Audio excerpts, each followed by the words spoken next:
안녕하세요. 오늘 저희와 함께 아주 흥미로운 기술 문서를 좀 파헤쳐 볼 텐데요. 이게 청취자께서 보내주신 자료입니다.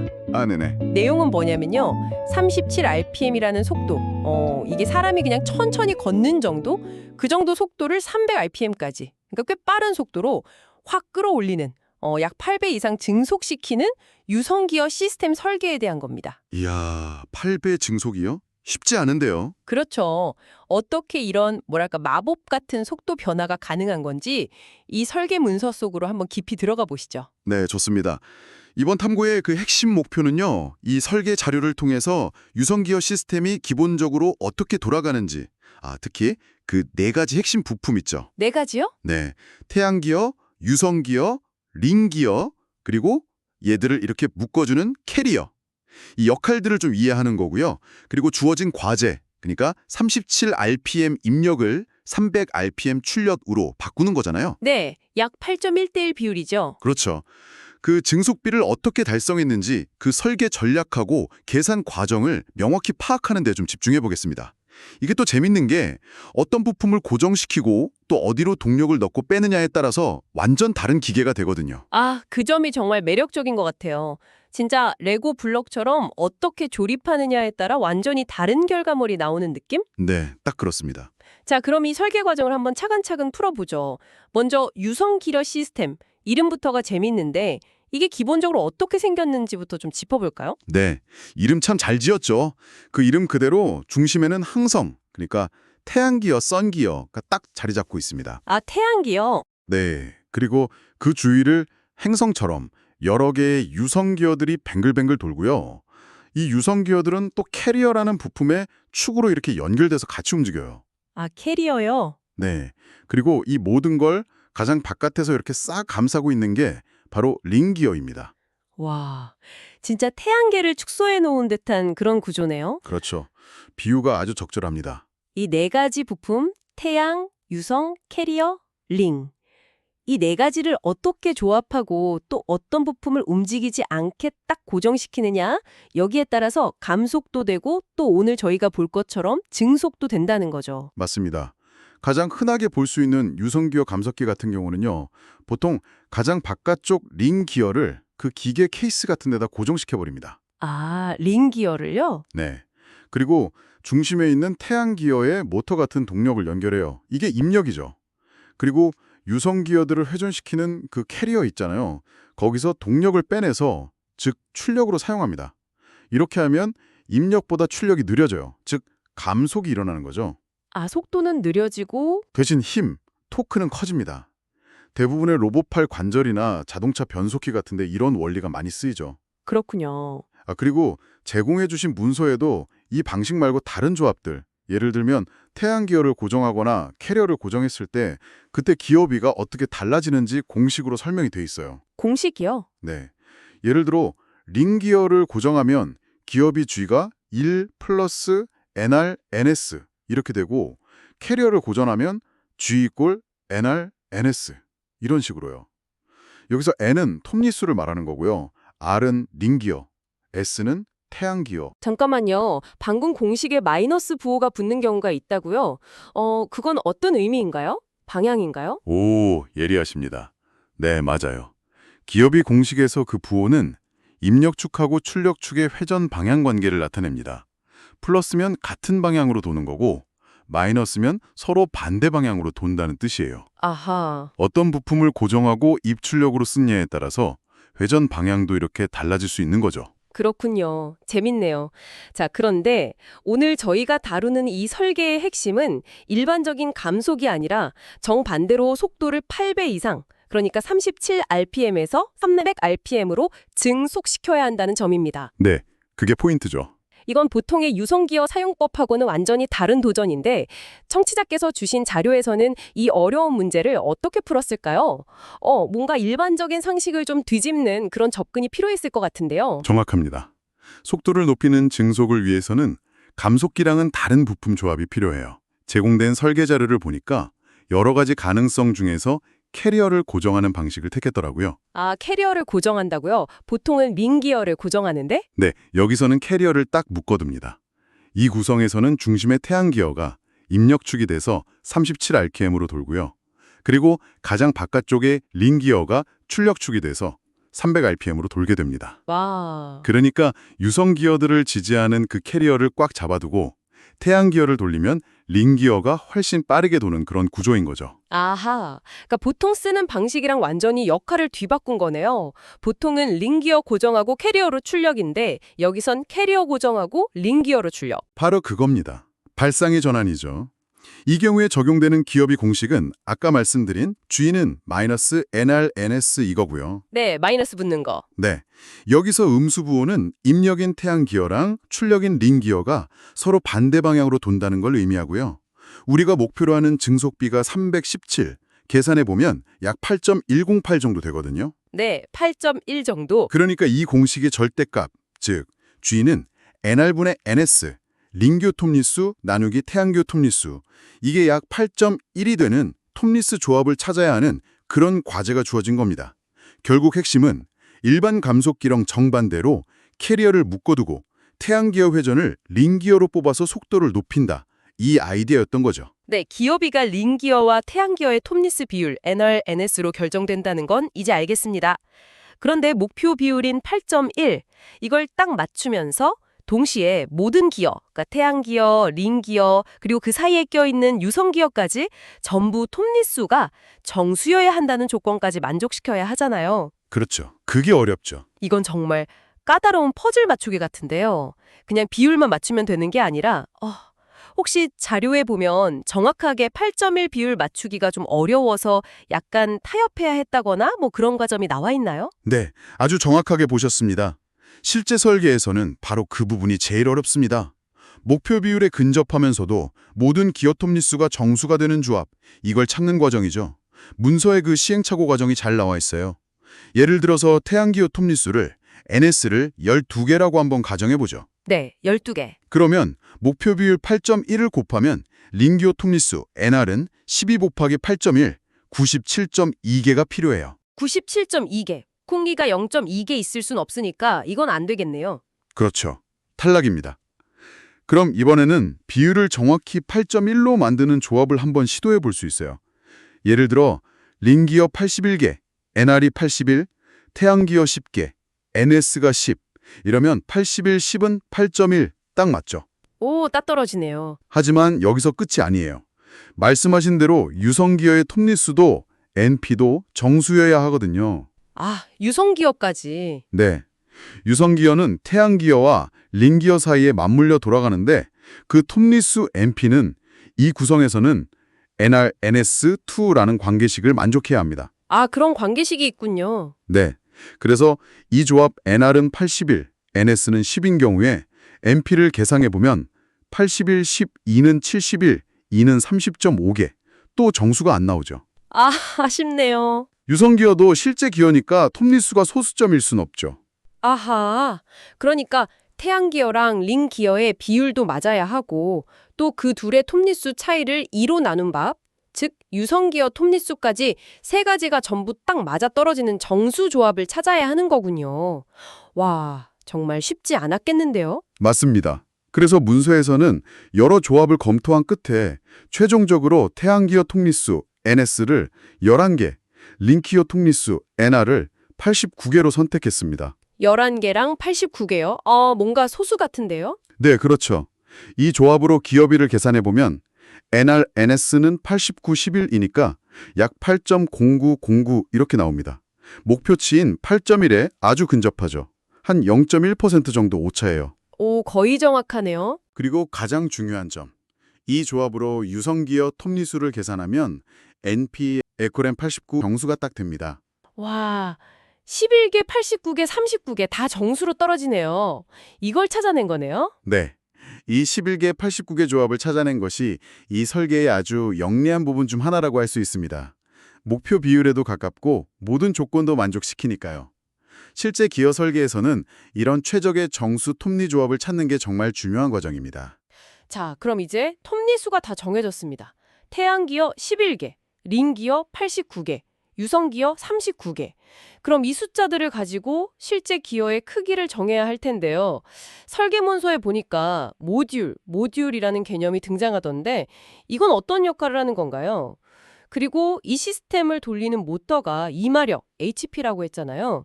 이 힘이 증속 과정을 거치면서 어떻게 변하는지도 궁금합니다. 속도가 빨라지는 대신에 힘은 좀 약해질 것 같은데요. 아, 네. 정확한 지적이십니다. 먼저 그 모듈, 기어로는 보통 M이라고 쓰는데요. 여기에 대해 설명드릴게요. 모듈은 기어 이빨 하나하나의 크기를 결정하는 표준화된 기준값이다. 이렇게 생각하시면 좀 이해하기 쉬우실 거예요. 아, 이빨 크기요? 네. 모듈 값이 클수록 이빨 하나하나가 더 크고 튼튼해지고요. 따라서 기어 전체의 지름도 커집니다. 당연히 더 큰 모듈의 기어는 더 큰 힘, 그러니까 토크를 전달할 수 있겠죠. 반대로 모듈이 작으면 기어가 작고 가벼워지지만 힘 전달에는 한계가 있겠고요. 그렇죠. 아, 그럼 모듈은 약간 기어의 사이즈 등급 같은 느낌이네요. 숫자가 클수록 더 크고 튼튼하다, 뭐 이런 옷 사이즈처럼요. 비슷한 비유입니다. 이 설계에서는 주어진 동력, 이마력이죠. 그리고 작동 속도, 예상되는 부하, 이런 것들을 종합적으로 고려해서 모듈 값으로 2.0mm를 사용하기로 결정했습니다. 모듈 2.0? 네, 이 모듈 값하고 앞에서 결정한 톱니수를 곱하면 각 기어의 주요 치수를 계산할 수 있어요. 예를 들어서 기어들이 실제로 맞물려서 동력을 전달하는 기준은 이걸 피치원 지름, 피치 서클 다이어미터라고 하는데요. 피치원 지름이요? 네, 이건 모듈 X 톱니수로 간단하게 계산됩니다. 따라서 태양기어 NS는 11, 피치원 지름은 2.0mm 곱하기 11은 22.0mm가 되고요. 링기어 NR은 89는 2.0mm 곱하기 89는 178.0mm가 됩니다. 유성기어 NP는 39는 2.0mm 곱하기 39는 78.0mm가 되겠죠. 크기가 대충 감이 오네요. 그리고 힘 전달, 즉 토크에 관해서 질문 주셨죠. 먼저 입력 즉 토크를 계산해 봐야 합니다. 입력 동력이 이마력 HP인데 이게 약 1.49kW 정도 되거든요. 입력 속도는 37rpm이고요. 토크 T는 동력 P를 각 속도 오메가로 나눈 값인데 계산하기 쉽게 흔히 쓰는 공식이 TNM equal 9550 곱하기 P kW 곱하기 N rpm이거든요. 네네.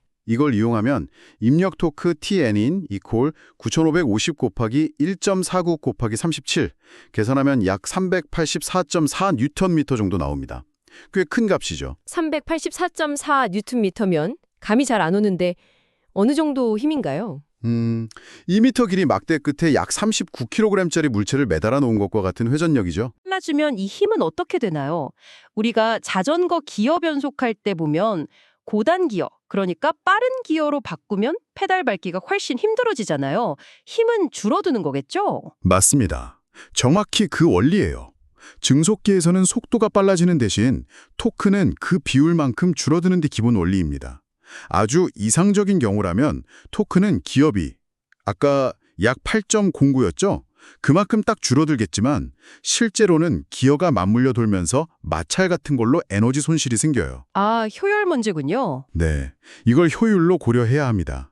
이 설계 문서에서는 시스템 전체의 효율, 에타를 일반적인 유성기어 시스템 값인데 90%, 즉 0.9로 가정을 했어요. 따라서 최종 출력 토크 T-out은 입력 토크를 기어비로 나누고 효율을 곱해서 계산합니다. 즉 T-out은 T-in-G 곱하기 에타.